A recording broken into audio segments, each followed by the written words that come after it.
tell us a little bit about yourself. Well, I was an art student when I was about 13 and 14. I won a London bursary for arts and went to the Harrow School of Art. But the war came along and I decided that I should join up. I had a couple of brothers in the services and I joined the Navy, and that basically was the end of my art world. Oh, right. And a career in the Navy was then? Well, I did 4.5 years in the Navy, and in the peace, I was sent out to Australia during the war, and I married a Brisbane girl, and she went to England on an aircraft carrier, and one of her friends there, her father was the curator of the Brisbane Art Museum. So he knew that I was doing a bit of art before I joined up, and when I came back he asked me to go with William Bustard, who done all the design for many years throughout Australia with stained glass.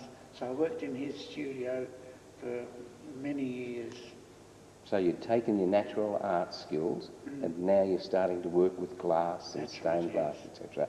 And Owen Maguire, who Mother spoke about, was the man who worked with Bill Bustard, but as the war came along they closed down their stained glass, but unluckily he died during the war, and I always felt that he had never had recognition. Like, it's a lot different to being an artist who can draw something, but to transfer the feelings of the artist onto glass, he never got enough background. So, and this is how I started to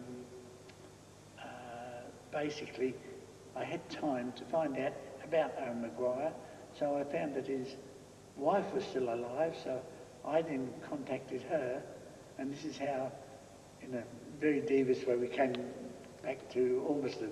Right. Now, having established this introduction to Ormiston, what were the first perceptions you had of what the community here wanted?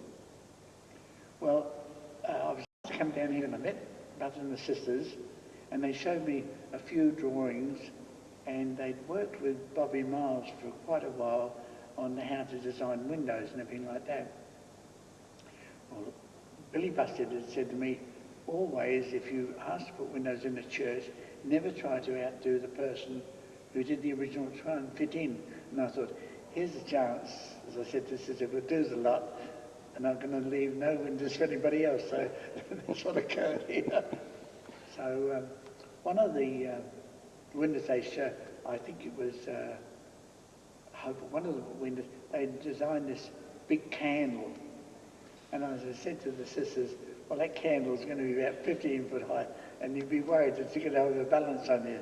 So we had many discussions, and each time we each threw a little ball in the ballpark, and it ended up like you planted a seed in a flower pot, and it started to get bigger and bigger, and it was just general work between all of us, you know.